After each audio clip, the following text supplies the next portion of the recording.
Happy എന്റർടൈൻമെന്റ്സും ചേർന്ന് അവതരിപ്പിക്കുന്ന the ultimate standup comedy show ആയ വൺസ് അപ്പോൺ എ ടൈമിലേക്ക് ഏവർക്കും സ്വാഗതം. നമ്മൾ ഇന്ന് എന്ത് ചെയ്യുന്നറിയോ, നിങ്ങൾ എല്ലാവരെയും ഒരു റോളർ കോസ്റ്ററിൽ ഇങ്ങനെ കയറ്റിയിരുത്തും. എന്തായാലും കുറച്ച് ചിരി മരുന്ന് ഇങ്ങനെ നിറയ്ക്കും. എന്നിട്ട് ആ മരുന്നിൽ ഇങ്ങനെ തീ കൊളുത്തി റോളർ കോസ്റ്റർ ഇങ്ങനെ പോയി അതിൽ നിങ്ങളിരുന്ന് ചിരിച്ച് കളിച്ച് ആടി ഒലഞ്ഞ് മതിയെന്ന് പറയുമ്പോഴേ ഞങ്ങൾ സ്റ്റോപ്പ് ചെയ്യത്തുള്ളൂ. ഒരു ചെറിയ കാര്യം പറഞ്ഞോട്ടെ, നിങ്ങൾ ഇങ്ങനെ ആളുകൾക്ക് മോഹന വാഗ്ദാനങ്ങൾ കൊടുത്ത ആളെ കണക്ക് ഇങ്ങോട്ട് കൊണ്ടുവന്നാൽ ഇവിടെ വന്ന് തമാശ പറയുന്നതിന്റെ പുറത്തുള്ള ഉത്തരവാദിത്തം എന്തോരാന്നറിയാമോ? അവനെ കയറ്റും കറക്കും ഇറക്കും എന്നൊക്കെ പറഞ്ഞിട്ട് അവർ കേസ് കൊടുക്കും ചിരി വന്നില്ല എന്ന് പറഞ്ഞിട്ട്.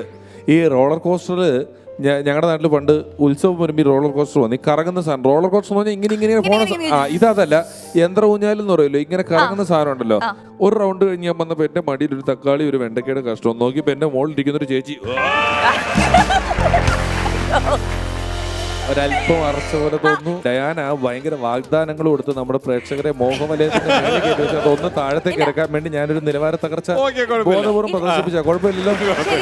രമേശ് ചേട്ടാ, ഷാജുൻ ചേട്ടൻ ഒരു കഥ പറയാനുണ്ട് ഇതിനെപ്പറ്റി. 2000 കലാഭവന്റെ ഒപ്പം പോയപ്പോഴേ സ്പേസ് മൗണ്ടൻ എന്ന് പറഞ്ഞിട്ടുള്ള ഒരു റൈഡ് ഫ്രണ്ട് ഒരു ബോട്ട് പോലെയാണ്, 3 പേർക്ക് ഇരിക്കാം. നമ്മൾ ഇരുന്ന് കഴിഞ്ഞാൽ ഇങ്ങനെ ഒരു ഇരുമ്പ് റാഡ് വന്ന് നമ്മളിങ്ങനെ അങ്ങ് ലോക്ക് ചെയ്യും. ഇനി നമ്മൾ അങ്ങോട്ടും ഇങ്ങോട്ടും പോകില്ല, നമ്മൾ അതിനകത്ത് ഇങ്ങനെ പിടിച്ച് ഇരുന്നാൽ മതി. അപ്പോൾ ഫ്രണ്ടിൽ പോകുന്ന ഇതിനകത്ത് നമ്മുടെ തെസ്നി ഖാൻ, അങ്ങനെ ഒരു 2-3 പേരിരിപ്പുണ്ട്. ഞങ്ങൾ ഇതിനകത്ത് ഏറ്റവും ഫ്രണ്ടിൽ പ്രചോദ്, അതിൻ്റെ പുറകെ ജയകുമാർ, ഏറ്റവും ബാക്കിൽ ഇച്ചിരി പൊങ്ങിയിട്ട് ഞാനായിരിക്കുന്നു. നമ്മളിങ്ങനെ ഇരിക്കുന്നു, ഇങ്ങനെ പോയി ഒരു ഗേറ്റിനടുത്ത് ഫ്രണ്ട് വന്നു, വെൽക്കം ടു സ്പേസ് മൗണ്ടൻ. ഇത് എന്താണെന്ന് നമുക്ക് അറിഞ്ഞുകൂടാ. വന്നു വെൽക്കം എന്ന് പറഞ്ഞു, ഗേറ്റ് അങ്ങോട്ട് ഓണായത് എന്ന് പറഞ്ഞൊരു ഒറ്റ പോക എന്നൊക്കെ കറങ്ങി പോകുന്നുണ്ട്. എല്ലാവരും ഇതിനകത്ത് പിടിച്ചിട്ട് എന്ന് പറഞ്ഞ് കരഞ്ഞിരിക്കുക. ഞാൻ ഇരിക്കുന്നത് എങ്ങനെയാണെന്നറിയോ? ഒരു കൈ റാഡില്ല, ഒരു കൈ വിഗില. ഷോയുണ്ട്, ഈ സാധനം പറഞ്ഞു പോയി കഴിഞ്ഞ് എവിടെ ചെന്ന് ഞാനൊരു കൈ ഇവിടെ ഇടയ്ക്കൊന്ന് കണ്ടു തുറക്കും. ഈ ഹരിശ്രീ മാർട്ടിൻ ചേട്ടൻ ഇതുപോലെ നമ്മൾ ഈ സ്കേറി വേൾഡ് എന്ന് പറയില്ല, എന്താ ഹോണ്ടഡ് ഹൗസോ, നമ്മളെ പേടിപ്പിക്കുന്ന ഒരു സാധനമുണ്ട്. അപ്പൊ ഇതുപോലെ ഒരു ഫ്ലോറിനകത്ത് മുഴുവൻ അവർ ഇരുട്ട് ചെറിയ റെഡ് ലൈറ്റുകൾ അവിടെ ഇവിടെ ഉണ്ട് നമുക്ക് കാണാൻ വേണ്ടിയിട്ട്. അപ്പൊ നമ്മളിങ്ങനെ ഇരുട്ടത്ത് തപ്പി പിടിച്ചാണ് നടക്കുന്നത്. അപ്പം മാർട്ടിൻ ചേട്ടൻ ഇതൊന്നും കണ്ടിട്ടുമില്ല, കയറിയിട്ടുമില്ല, ഇത് എന്താ പരിപാടി എന്നും അറിയത്തില്ല. പുള്ളി ഇങ്ങനെ ഇതിനകത്ത് കിടക്കുന്നുണ്ട്. അപ്പോൾ ഞങ്ങളും കയറി. അപ്പോൾ ഇടയ്ക്ക് ചില ഡെഡ് ബോഡികൾ തൂക്കിയിട്ടിട്ടുണ്ട്. ചില ആൾക്കാർ താഴെ കിടക്കുന്നുണ്ട്, ജീവനുള്ള ആൾക്കാർ. നമ്മൾ പോകുമ്പോൾ അവർ നമ്മുടെ കാലെ കയറി പിടിക്കും, എന്നൊക്കെ വെക്കും. അങ്ങനെയുള്ള പല പരിപാടികളുണ്ട്. ഇവർ ഒന്നരാടവേ ഇത് പിടിക്കുള്ളൂ. ഒരുത്തനെ പിടിച്ച് നമ്മൾ കണ്ടാൽ നമ്മൾ അവിടെ പ്രിപ്പയർഡ് ആയിരിക്കുമല്ലോ. അപ്പോൾ നമ്മൾ ഇവിടുന്ന് പിടി വരുമോ എന്ന് നോക്കി പോകുമ്പോൾ ഇപ്പുറത്തെ സൈഡിൽ നിന്ന് പിടി വരും. ഇങ്ങനെയൊക്കെയാണ്. ഞങ്ങളിങ്ങനെ പോയി ഇരുട്ടത്ത് ഇങ്ങനെ പോകുന്നു. മാർട്ടിൻ ചേട്ടൻ പുറകെ വന്നുണ്ട് ഞങ്ങളുടെ.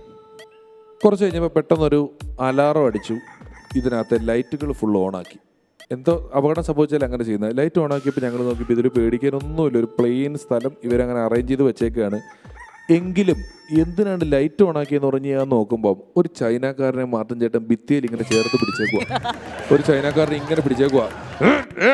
ഞാൻ എന്താ മാർട്ടിൻ ചേട്ടാ വെച്ചപ്പോൾ മാർട്ടിൻ ചേട്ടൻ പറയാ, ഇവൻ ഒളിച്ചിരുന്ന് എന്നെ പേടിപ്പിച്ചെന്ന്. എൻ്റെ ചേട്ടാ, ആ ഇരുട്ടത്ത് ആ ചൈനക്കാരനെ അതിനകത്തോട് ഓടിച്ചിട്ട് മാർട്ടിൻ ചേട്ടൻ പിടിച്ചിട്ട് ടൂർ വരുന്നിടത്ത് ഈ സൈസ് പോക്കൃതം കാണിക്കരുത് കേട്ടല്ലോ. നമ്മൾ ഫാമിലി ആയിട്ട് ടൂർ വരുന്ന സ്ഥലത്ത് ഒളിച്ചിരുന്ന് പേടിപ്പിക്കണ എന്നൊക്കെ ചൈനക്കാരനെ പേടിപ്പിക്കുക. എന്നിട്ട് ചൈനക്കാരൻ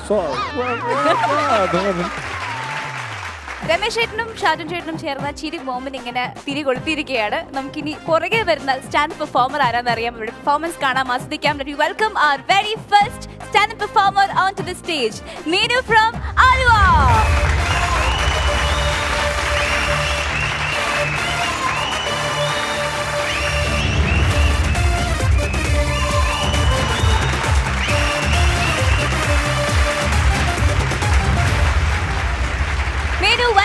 Welcome to this floor. Thank you so much.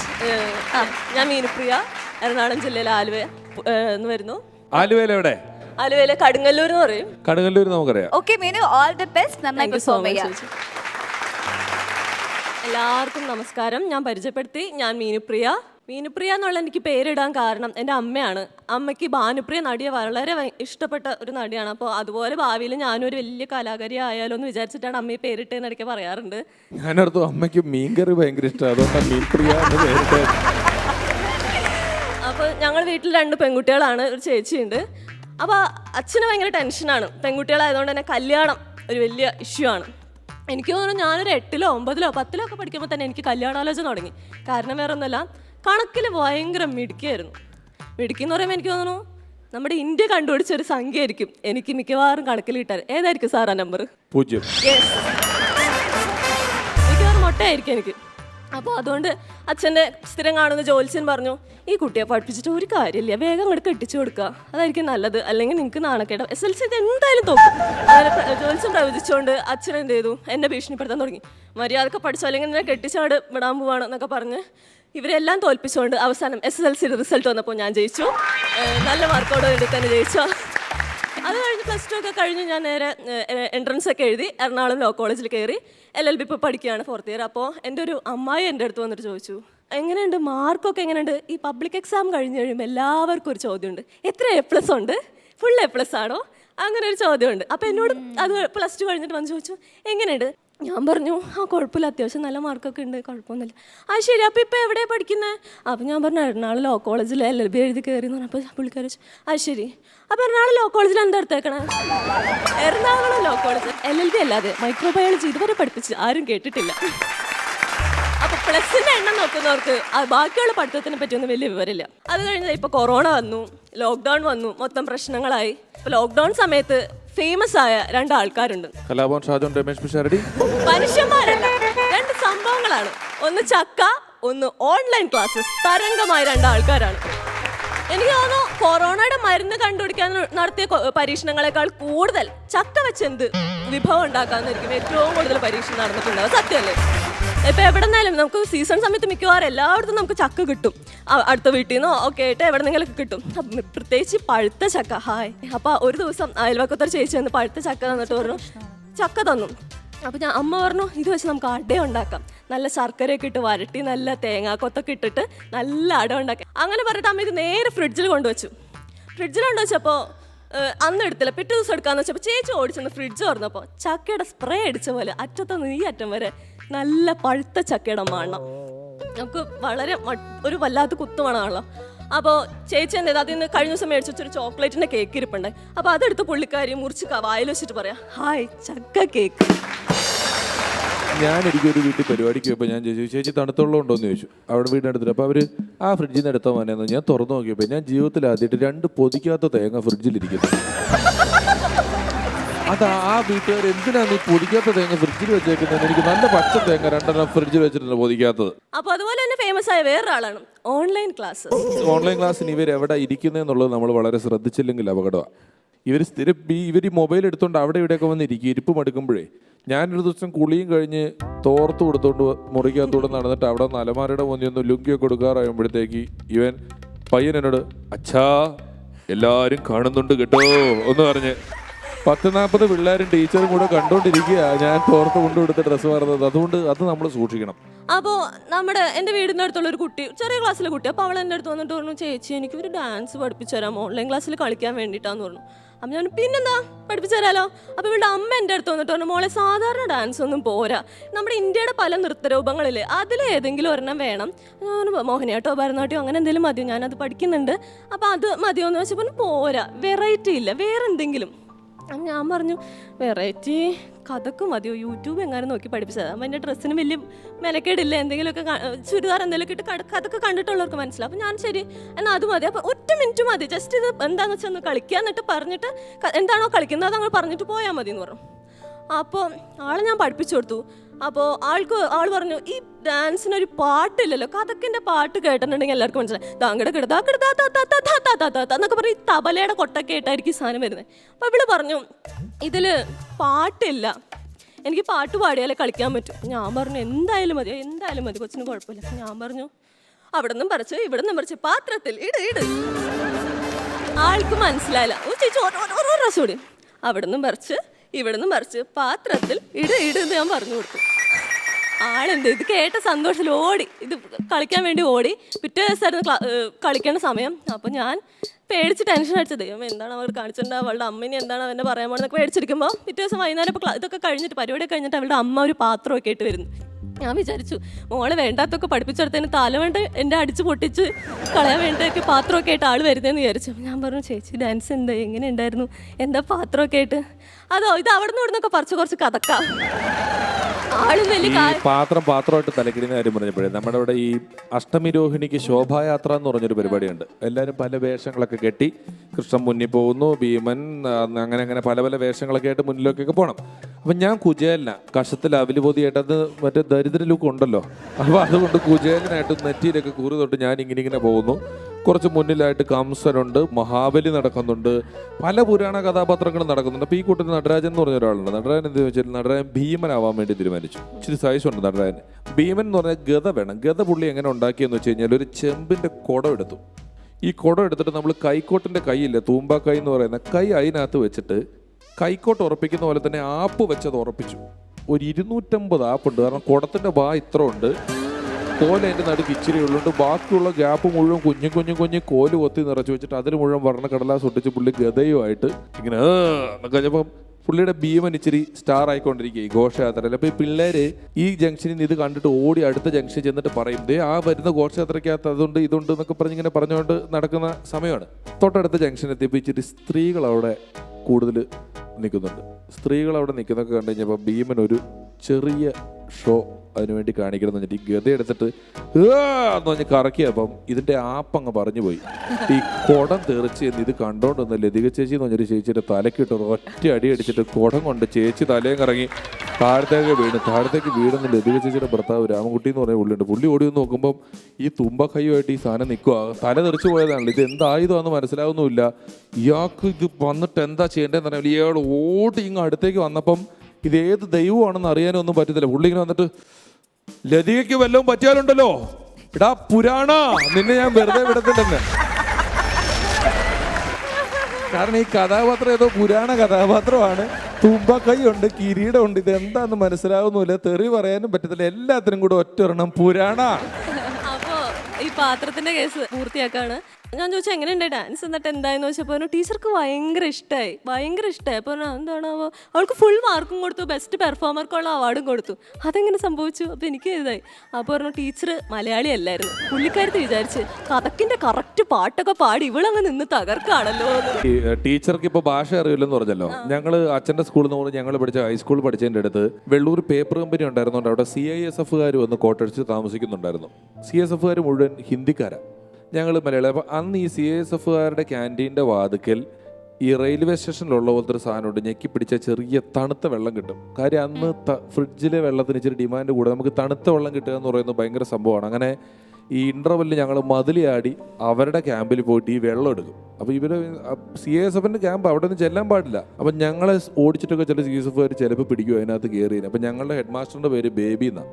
എന്നെ ഒരു ദിവസം പിടിച്ചിട്ട് ചോദിച്ച് പേരെന്താന്ന് ചോദിച്ചാൽ അവർ ഹിന്ദിയിൽ. ഞാൻ പറഞ്ഞു ബേബി സാർ എന്നുള്ള ബേബിയുടെ ഫുൾ ഇനീഷ്യലൊക്കെ വെച്ച് ഞാൻ പറഞ്ഞു കൊടുത്തിട്ട് അവരെന്നെ വിട്ടിട്ട് ഞാൻ ഉച്ച കഴിഞ്ഞപ്പം 2 CSFകാർ സ്കൂളിൽ വന്നേക്കുക. നേരെ പ്രിൻസിപ്പലിൻ്റെ റൂമിൽ ചെന്നിരുന്നിട്ട് ബേബി സാറിനോട് പറയാം, ഇവിടുന്ന് ബേബി വന്ന് വെള്ളം കുടിച്ചിട്ടുണ്ട്, നിങ്ങൾ എന്താണെന്ന് വെച്ചാൽ പരിഹാരം ഉണ്ടാക്കണമെന്ന് ബേബി സാറിനോട് തന്നെ. മീനു, നമ്മുടെ ഈ ടോട്ടൽ കോമഡിയുടെ ഏരിയയിൽ മിമിക്രി ആണല്ലോ നമ്മുടെ കേരളത്തിലൊരു കോമഡി ആയിട്ട് വലിയ കാര്യമായിട്ട് പറഞ്ഞുകൊണ്ടിരുന്നത്. അവിടെ ഒരു 15 വർഷം മുമ്പ് വരെ സ്ത്രീകളുടെ ആവശ്യമുള്ള സ്ഥലങ്ങളിലെല്ലാം ആണുങ്ങൾ തന്നെ പെൺവേഷം കെട്ടി അവതരിപ്പിക്കുകയായിരുന്നു. പിന്നെ കുറച്ചുകൂടെ പെർഫെക്ഷനുള്ള പെൺവേഷങ്ങൾ വന്നു. അതുകൊണ്ട് മൊത്തത്തിൽ അനുവാദം നോക്കിയാൽ ഹാസ്യത്തിൻ്റെ രംഗത്ത് സ്ത്രീകൾ പുരുഷന്മാരുള്ളതിനേക്കാൾ കുറവാണ്. അപ്പോൾ ഇവിടെയും നോക്കൂ, ഇത്രയും ആണുങ്ങളുടെ ഇടയിൽ താൻ ഒരാളേ ഉള്ളൂ. എങ്കിലും താൻ വന്നപ്പോൾ പറഞ്ഞൊരു കാര്യം എന്താ വെച്ച് കഴിഞ്ഞാൽ, ഞാൻ ഡാൻസ് കളിക്കും, ഇത് ചെയ്യും, ഞാൻ പഠിക്കുന്നുണ്ട്, പക്ഷേ ഇനി ഒന്ന് ശ്രമിച്ചു നോക്കാം എന്ന് തീരുമാനിച്ചു എന്നുള്ളൊരു പോയിന്റിൽ നിന്നാണ് താൻ ഇവിടെ വന്നിട്ടുള്ളത്. വലിയ സന്തോഷം. വന്നതിനകത്ത് നമുക്ക് കൂടുതൽ ബെറ്റർമെന്റുകളിലോട്ട് ഇനി വരാനും പറ്റും അല്ലേ? സത്യമായിട്ടും പിന്നെ ഒരുപാട് സന്തോഷം തോന്നുന്നു. കാരണം നമുക്കൊരു ഹ്യൂമർ സെൻസ് ഉണ്ടാകുക എന്ന് പറയുന്നത് തന്നെ വലിയ അനുഗ്രഹമാണ്. ഈ തമാശ എന്ന് പറയുന്നത് നമ്മുടെ എല്ലാവരുടെയും ജീവിതത്തിൽ സംഭവിക്കുന്ന, പക്ഷെ നമ്മളത് കളക്ട് ചെയ്ത് വെച്ചിട്ട് മറ്റൊരാളുടെ മുൻപിൽ അവതരിപ്പിക്കാൻ ഒരു കഴിവുണ്ടാകുക എന്ന് പറയുന്നൊരു വലിയ ദൈവാനുഗ്രഹം മോളെ. അത് മോൾക്ക് എന്തായാലും ഉണ്ട്. മോൾ ഈ പറഞ്ഞ കാര്യങ്ങളെല്ലാം മോൾ അവിടുന്ന് ഇവിടുന്ന് എല്ലാം മോളുടെ ലൈഫിൽ തന്നെ വന്നിട്ടുള്ള കാര്യങ്ങളാണെന്ന് മനസ്സിലായി. അപ്പോൾ അതെല്ലാം കളക്ട് ചെയ്ത് വെച്ചിട്ട് അത് പ്രസൻറ്റ് ചെയ്യാന്ന് പറഞ്ഞല്ലോ, അത് വളരെ വളരെ രസമുണ്ടായിരുന്നു കാണാനും മോളുടെ ഒരു പ്രസൻറ്റേഷൻ. അതെ, എന്തായാലും ഓൾ ദി ബെസ്റ്റ്. ഒരുപാട് സന്തോഷം. Thank you Neena.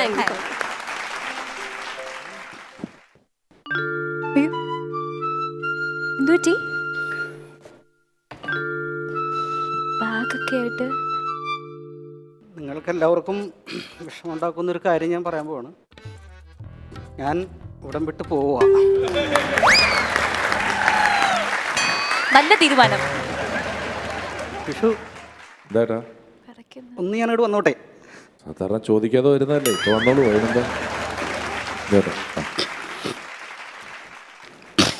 നല്ല സങ്കടമുണ്ട് കേട്ടോ, നല്ല സങ്കടമുണ്ട്. ഞാൻ ഇവിടുന്ന് പോകാനുള്ള മെയിൻ കാരണം എൻ്റെ കഴിവുകൾ മാത്രം ഓഡിയൻസ് കാണുകയും തുഷാരടി ഒരിക്കലും മുകളിലേക്ക് കയറാതെ വരികയും ചെയ്യുന്നു ഈ വേദിയിൽ. ആ ഒരവസരത്തിൽ നമ്മൾ മനഃപൂർവ്വം അറിഞ്ഞുകൊണ്ട് ഒഴിഞ്ഞു കൊടുക്കുന്നതല്ലേ നല്ലത്. ആ ഒരു തീരുമാനമാണ് ഞാനിപ്പോൾ എടുത്തത്. പിന്നെ ഞാൻ ഒരുപാട് മിസ് ചെയ്യും. നമ്മുടെ ഇത്രയും നാൾ നമ്മുടെ കൂടെ ഉണ്ടായിരുന്ന ഒരാളെന്നുള്ള നിലയിൽ ചേട്ടൻ പോയി കഴിയുമ്പോൾ നമ്മളെയൊക്കെ മിസ് ചെയ്യും. നിങ്ങളെയല്ല, നമ്മൾ ഉച്ചക്ക് ലഞ്ച് ബ്രേക്ക് നിർത്താറില്ലേ, ആ, അപ്പോൾ അതിൻ്റെ കൂടെ ഊണ് കഴിഞ്ഞതിന് ശേഷം മധുരമില്ലാത്തൊരു കപ്പലിന് മിഠായി തരും. ഇത് കടിച്ചത് പല്ലിൽ ഒട്ടിപ്പിടിക്കുന്നൊരു ഫീലിങ്സ് ഉണ്ട്. അതൊരിക്കലും ഇനി തിരിച്ചു കിട്ടില്ലല്ലോ. പിന്നെ എനിക്ക് പറയാനുള്ളത് ഷാജോണിനോടാണ്. പറഞ്ഞോ മാ. കാരണം ഇനി ഇവിടം വിട്ടിട്ട് ഞാൻ ചിലപ്പോൾ പുറത്തു പോയി സിനിമയിലൊക്കെ അഭിനയിച്ചൊരു നായകനായി ചിലപ്പോൾ ആ പടത്തിന് ഓസ്കാർ അവാർഡ് വരെ കിട്ടിയെന്ന് വരും. ആ അവാർഡും പിടിച്ചുകൊണ്ട് ഞാൻ ചിലപ്പോൾ ആ സ്ഥലത്തിന് വെച്ച് ഷാജോൺ നമ്മൾ തമ്മിലൊന്ന് നേരിട്ട് കണ്ടെന്ന് വരും. അപ്പോഴും നിങ്ങളിവിടെ ഈ വേദിയിൽ വെച്ച് എന്നോട് ഈ കാണിച്ചത് ഞാൻ അത് മനസ്സിലാക്കൂലട്ടാ. മനസ്സിലാക്കാതിരുന്നാ മതി. ഞാൻ നല്ലതായിട്ട് തന്നെ സംസാരിക്കൂലേ എപ്പോഴും. എന്താ കയ്യിലെന്താ പിടിച്ചിരുന്നേ? കയ്യിലെന്താ പിടിച്ചിട്ടുണ്ടല്ലോ? എന്തത്? അല്ല കാണിച്ചു നോക്കട്ടെ. കാണിച്ചേ. ഉള്ളിയോ? എന്താ ഉള്ളി എന്തിനാണ്? സങ്കടങ്ങളൊക്കെ വിഷമങ്ങളൊക്കെ ഉള്ളിന്ന് വരുമെന്നല്ലേ പറഞ്ഞു. പപ്പടോടെന്ന് വരില്ലല്ലോ. ഇല്ല ഇല്ല, കണ്ണ് നിറഞ്ഞിരിക്കുന്ന കണ്ടിട്ട് ഞങ്ങൾ ഫീൽ ചെയ്തിരിക്കുവായിരുന്നു. ഇതാന്ന് അറിഞ്ഞില്ല.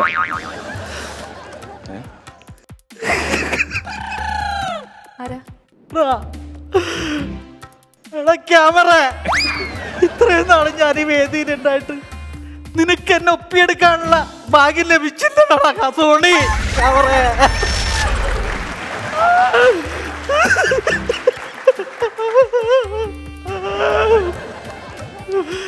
ഇവിടെ വിട്ട് സിനിമയിലേക്ക് പോയി രക്ഷപ്പെടറാ.